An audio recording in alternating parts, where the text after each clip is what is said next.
This is the story of the Pillow family, an African-American family that can trace its roots back at least 8 generations.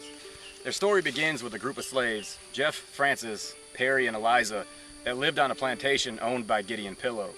The slaves adopted the name Pillow from their slave owner after their emancipation. Jeff and Francis were the parents of the matriarch of the Pillow family, a mulatto woman named Chloe, commonly referred to as Granny. While Perry and Eliza were the parents of the first Pillow to purchase his own freedom, named Solomon, but called Pappy by his family. It is unproven but commonly believed that Solomon was actually the biological son of the plantation owner Gideon Pillow.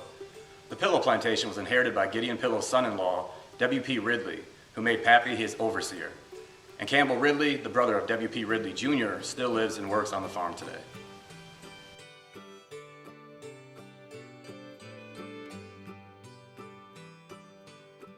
I'm Campbell Ridley, and I farmed the Ridley Farm, which was part of the Gideon Pillow plantation back 150 years ago, and we've just toured part of the farm and seen the house that was built in 1858. The building over here you see in front of you was the office. And the large building, of course, was the main house. And to the left we see the kitchen, which was separated from the house. I'm going to say this was their stables. And you'll notice that those beams they're a one solid piece, and it's got to be 50 feet, 60 feet long probably.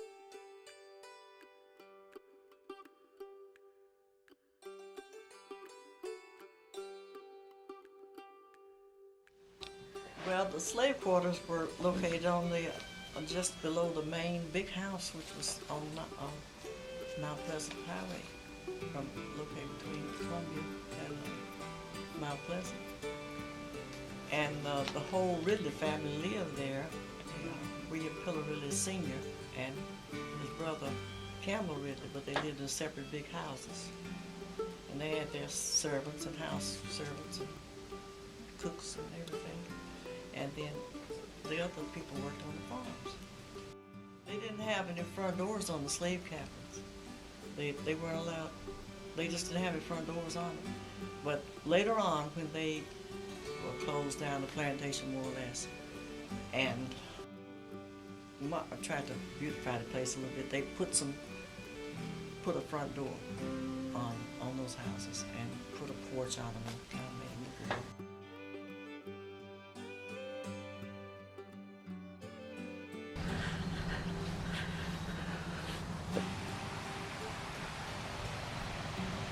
Upon buying his freedom, Pappy was given 80 acres and 2 mules. However, due to his wise investments and his thrifty nature, he multiplied his holdings to undocumented millions. Granny once said of her husband, "Talk is easy done, but it takes money to buy land, and old man Solomon Pillow buys land." Many family members can recall the words that were spoken by Pappy concerning his children working for whites. He reportedly said, "Before I'd see any of my children be slaves, I'd stand in the field and let them shoot me down."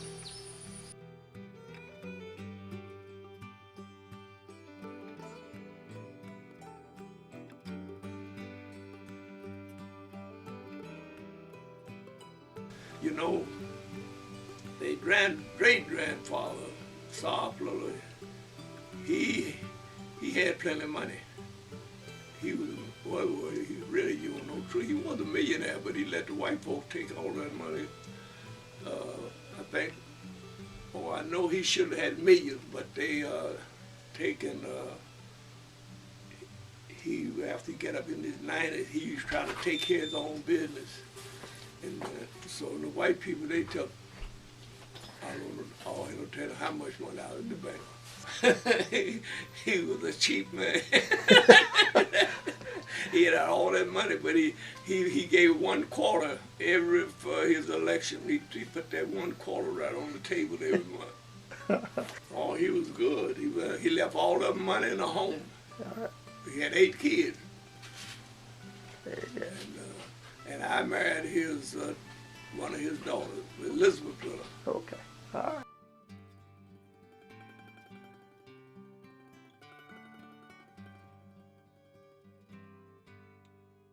Pappy didn't have any formal education, but he was rich because when he died, he gave all of his children money or property equivalent to that.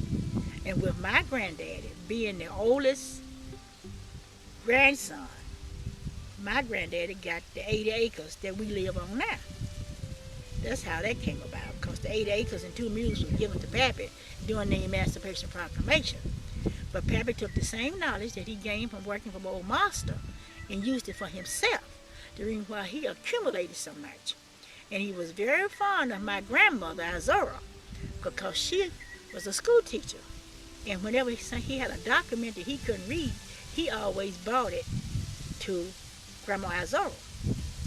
And Aunt Maddie told me, our great aunt told me, the little gal, your great granddaddy didn't believe in no formal education, but he would be really proud of you. Pappy was a hard worker and a wise landowner, but he was also a taskmaster and a stern overseer. Stories are told of how he would ride around the tobacco fields on his mule, armed with a pocket full of rocks to supervise as his grandchildren worked. Pappy reportedly had extremely good aim, and if he were caught goofing off, he would pitch an underhand rock that would leave a stinging knot on the target's head.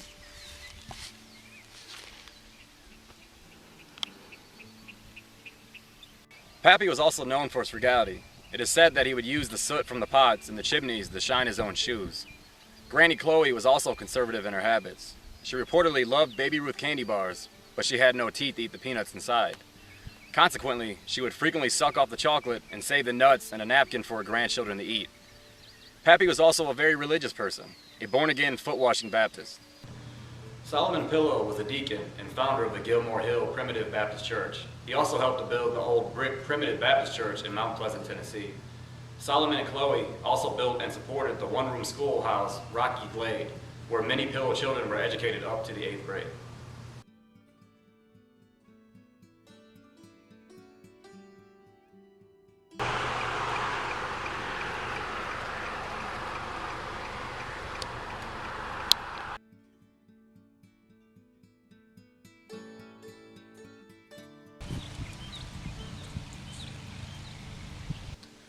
Granny Chloe died in November of 1934, and Pappy Solomon died a year later in July of 1935.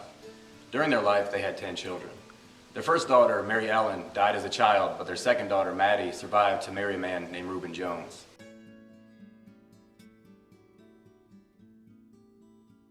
Their third daughter, Eliza, married Clark Ellis, a northern industrial worker, and they had one daughter. Their fourth daughter, Frances, married Archie Hughes, a furniture salesman, and they had one daughter. Their fifth daughter, Sally, married William Sanford, a foreman on the James Ridley farm, and they had two sons, Frank and Pillow. Salita Sanford Inman, the great-granddaughter of Solomon Pillow, has fond memories of her family and growing up on the farm.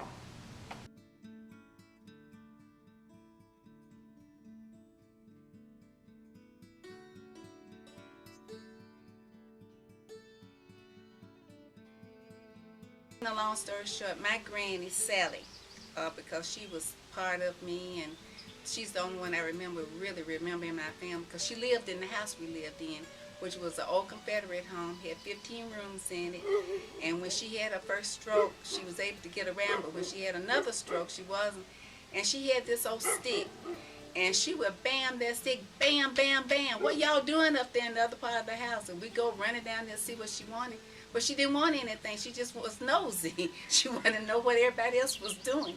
And so that was my fondly memory of it. I was always the one running down there to see what she wanted.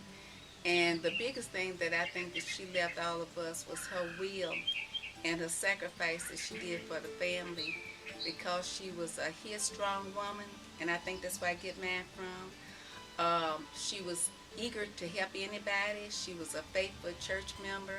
She was a mother of the church, and she did a lot of things in the community. She used to raise chickens, and they were white chickens. And I remember Saturday mornings, we have to get up early, because that was one of our chores. She put on this black pot back in the backyard and boil this water that would be so hot till you could feel yourself just steaming from it. But we had to pick the feathers off of these chickens. It was not a fun job, but somebody had to do it, and we did it. Their sixth daughter, Alice, married Albert Kennedy, a farmer, and they had 9 children, 5 girls and 4 boys. Henry Kennedy, who married Inez, Geneva Kennedy, who married Charles Ray, Alberta Kennedy, who married John Patton, Eliza Madrie, who married Alexander Young, Louise Kennedy, who married Seth Mitchell, Alec Austin Kennedy, who married Easter, Albert Kennedy, who married Annie Lee, William Pillow Kennedy, who married Thelma Pulse, and Clara Ellen Pillow, who married Manuel Benderman. Geneva Chamberlain, the granddaughter of Solomon Pillow, remembers her grandfather and the loving congregations of aunts and uncles that helped to raise her.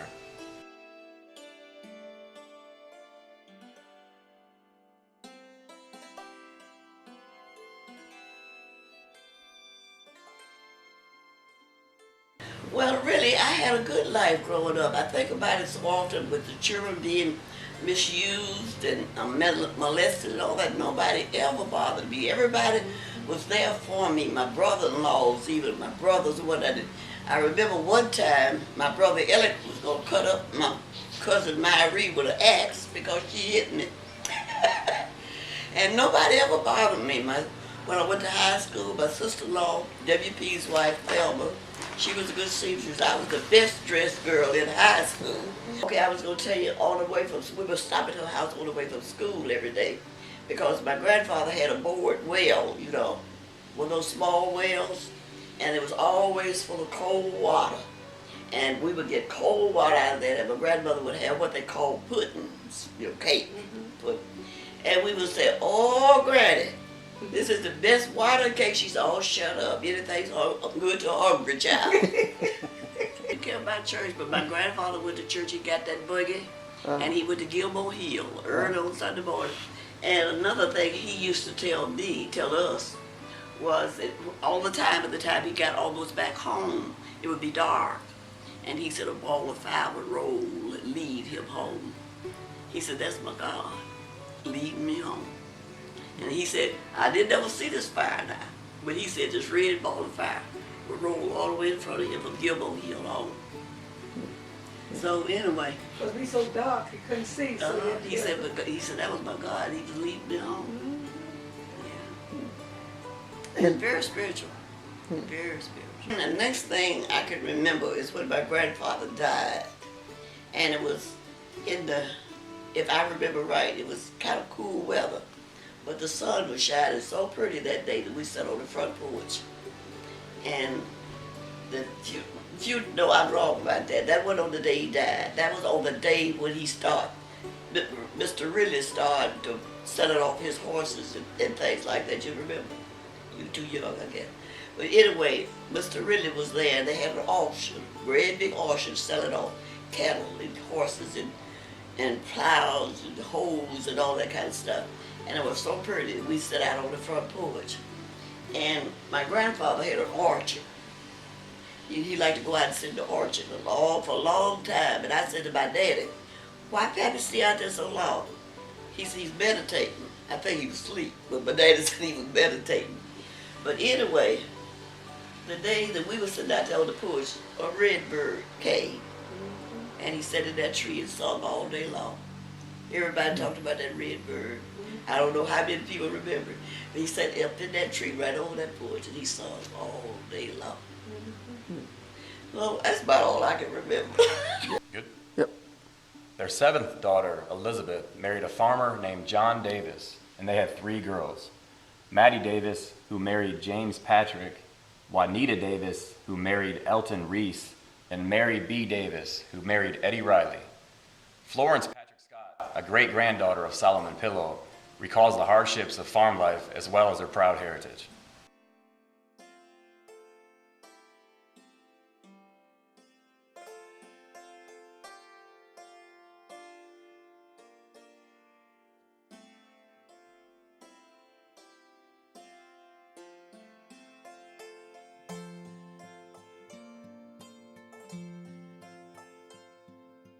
I'm Florence Patrick Scott. I'm the daughter of James and Maddie Patrick. Maddie Patrick was Maddie Davis. She was a pillow before her mother was a pillow, which was Elizabeth, who was my grandmother and whom raised me from the time I was born up until I left. I ran away from home I have two children, Denise and Roger Scott. Roger's not with us anymore. Denise is here, and I remember living on the farm. I've never forgotten my roots. Milking the cows, walking to the well, and doing all those things. But I promised myself when I was growing up, I would never live any place I couldn't go catch me a cab or a bus and go where I wanted to go. So that's one of the reasons I ran away from home. Their 8th daughter was named Clara. She married a farmer named Clyde Wright, and together they had 4 girls and 1 boy. Clyde Wright, Virginia Wright, Elizabeth Wright, who married Hurley Young, Mary Wright, who married Charles Granberry, and Amanda Wright, who married Ben Arnell.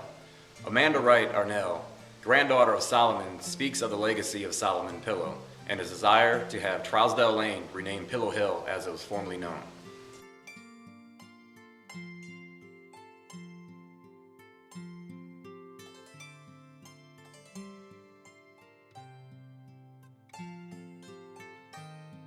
My name is Amanda Clara Wright Arnell, the granddaughter of Solomon and Clara Pillow. My mother, Clara Pillow Wright, was the youngest daughter of Solomon and Clara Pillow.